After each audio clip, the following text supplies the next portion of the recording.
chose my major because I want to go into zoology, and it really does give me a foundation for what I want to go into. We learn a lot of stuff that has to deal with vet tech, grooming, barn, and then we also learn doggy daycare and animal management. We cover several different species, and it ranges anywhere from reproduction to nutrition, disease and prevention, as well as husbandry of all types of species, for anywhere from large animals like the horses all the way down to the smallest like the mice we have here. The Career Center is very student-oriented. It's made me way more outgoing than I think I ever would have been if I stayed at my high school. I'm senior class president of FFA. FFA is our career development event. We compete both in equine, veterinary science. We also compete in grooming division, animal management, as well as aquarium management. Our teams have always come in the top 3 in the state year after year consistently.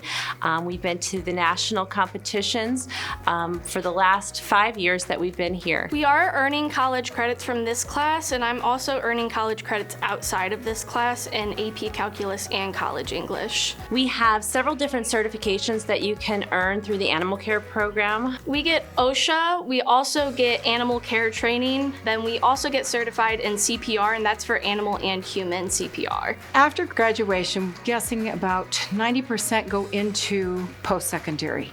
We have a lot of veterinarians that choose that career path. Some go into others. Stable hand, they'll go into the stables work, and we do have some that are getting apprenticeships into the grooming field, and we've had past graduates that have opened up their own business in the grooming field.